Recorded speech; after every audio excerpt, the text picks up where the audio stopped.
Minggu ini kelihatannya akan relatif lebih singkat dari biasanya karena ada 2 hari yang menurut saya tidak akan efektif untuk aktivitas market. Dan ini berkaitan dengan Thanksgiving Day di hari Kamis yang kemungkinan akan membuat market US tutup. Tapi ada beberapa hal yang penting dan juga kemungkinan akan menggerakkan market. Apa saja itu? Ini dia ulasannya. Ya, untuk minggu ini, high impact economic data. Kita awali dengan pembicaraan dari Bank Sentral, yaitu ada 2 figur yang akan menjadi fokus utama.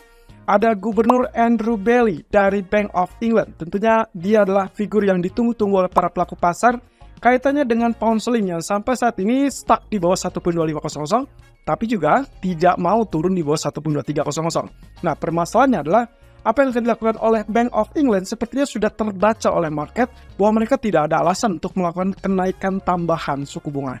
Nah, hal ini dikaitkan dengan adanya penurunan inflasi. Minggu lalu sangat mencolok dari level 6,7% turun ke level kurang lebih 4, dan inilah yang akan menjadi figur utamanya. Apakah BOE masih tetap bersikukuh untuk melanjutkan kenaikan apa tidak?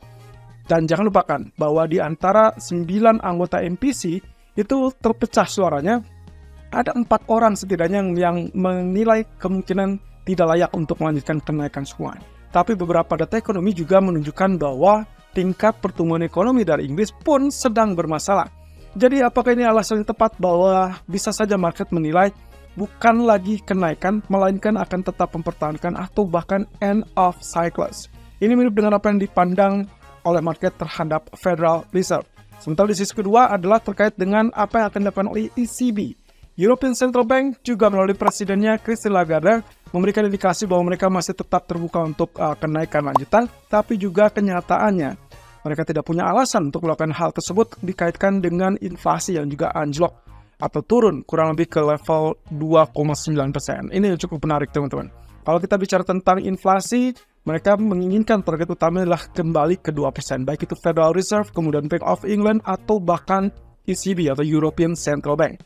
Nah, permasalahannya adalah apakah kali ini Lagarde akan tetap mempertahankan sisi hawkishnya dari pernyataan-pernyataan sebelumnya atau mulai bergulir kepada sisi yang lebih dovish. Tapi ingat, tekanan untuk saat ini adalah menjelang akhir tahun. Biasanya mereka akan disuguhkan dengan kenyataan bahwa data ekonomi kemungkinan akan relatif lebih lemah. Nah, permasalahan juga, kalau misalkan mereka paksakan untuk kenaikan terakhir di akhir tahun, mungkin saja target inflasi mereka akan tercapai, tapi mereka akan muncul permasalahan baru di awal tahun depan atau di tahun 2024. Jadi perkiraan saya, kemungkinan inilah yang akan menjadi penekan ataupun faktor tekanan untuk euro ataupun pound sterling. Tapi di sisi lain, karena figur dari dolar juga kelihatannya masih tetap melemah, jadi kemungkinan baik euro ataupun pound sterling sedikitnya ada pertahanan untuk kembali rebound. Cuman masalahnya adalah kenaikannya sampai sejauh apa, dan itu akan kita lihat dari minggu ini. Nah, kemudian PMI Manufacturing dan Service dari Inggris, dari Amerika, dan juga dari Eropa. Kelihatannya ini akan menjadi figur utama data ekonomi untuk minggu ini yang sangat singkat. Walaupun demikian, teman-teman, data PMI Manufacturing ataupun Service dari Amerika itu tetap akan dirilis di hari Jumat. Cuman sayangnya di hari Jumat nanti kita akan lihat market Amerika cenderung untuk tutup lebih awal. Jadi biasanya atau harusnya dia ditutup di jam 5 subuh atau 5 pagi keesokan harinya. Tapi untuk kali ini kemungkinan akan ditutup lebih awal di antara jam 12 atau jam 1 dini hari. Nah, itu sebabnya kemungkinan volatility saya rasa tidak akan terlalu besar di hari Kamis dan juga hari Jumat. Kecuali saat menjelang data PMI Manufacturing, itu pun mungkin hanya sekitaran 1 atau 2 jam menjelang dan setelah data ekonomi. Nah, kemudian yang tak kalah menarik di pertengahan pekan ini adalah di hari Rabu dan juga Selasa. Ada durable goods order dari Amerika, juga ada GDP dari zona Eropa, dan juga inflasi dari Tokyo. Ya, inflasi inilah yang akan memberikan alasan bagi BOJ, kira-kira mereka punya alasan kuat nggak untuk menaikkan suku bunga.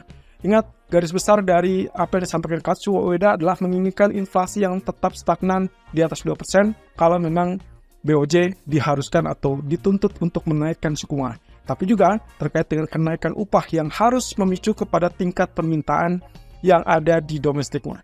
Selama itu tidak terwujud, kelihatannya kita belum akan melihat BOJ mencabut diri dari negative rates atau suku bunga negatif. Nah, sementara untuk durable goods order, Saya rasa ini adalah tingkat pesanan barang tahan lama yang kemungkinan gambarannya lebih kepada nanti ke aktivitas manufacturer. Jadi ada korelasi, ada hubungan di situ, dan juga aktivitas ekonomi tentunya kepada pertumbuhan ekonomi. Nah, kemudian GDP zona Eropa, kalau ternyata negatif, lagi-lagi teman-teman, ini berarti 2 kali berturut-turut yang negatif akan memberikan isyarat bahwa zona Eropa sedang resesi. Kemudian existing home sales. Ya, beberapa analis juga menilai kemungkinan kalau kita bicara tentang inflasi di Amerika, maka salah satunya bukan lagi terkait dengan tingkat harga energi, melainkan tingkat harga rumah. Jadi sejauh apa efek kenaikan suku bunga yang sebelumnya sudah dilakukan selama satu setengah tahun, kurang lebih seperti itu. Kalau misalkan ternyata suku bunga yang relatif tinggi ini sudah terlalu menekan, maka harusnya tingkat permintaan ataupun pembelian rumah kemungkinan akan mulai penurunan. Dan itulah yang terjadi untuk beberapa waktu depan. Jadi data ekonomi yang relatif negatif atau relatif turun atau relatif melemah memberikan isyarat bahwa Fed mau tidak mungkin untuk menaikkan suku bunga di akhir tahun. Dan itu kemungkinan juga yang dilihat oleh market. Untuk economic calendar untuk hari ini, tadi pagi kita sudah lihat dari PBOC, loan prime rate atau suku bunga pinjaman utama dipertahankan tetap 3,45%. Ini sesuai ekspektasi dan juga sesuai dengan di tanggal 15 yang lalu, yaitu terkait dengan suku bunga pinjaman jangka menengah LPR dan MLF. Jadi di tanggal 15 MLF, medium term lending facility, dan sekarang adalah LPR. Nah, kalau seperti ini, sebetulnya yang dinantikan oleh pasar adalah terkait dengan rencana pemangkasan RRR atau Reserve Requirement Ratio. Kalau itu yang terjadi berarti dianggapnya equal atau seimbang dengan yang namanya stimulus dari perbankan untuk memicu pertumbuhan ekonomi. Jadi kita tinggal tunggu saja beberapa hari ke depan. Semoga itu efektif dari hari Selasa ataupun Rabu. Lalu kemudian kita akan lihat di sini malam hari adalah Gubernur BOE. Jadi jam 1 dini hari dan juga jam 7 pagi besok hari.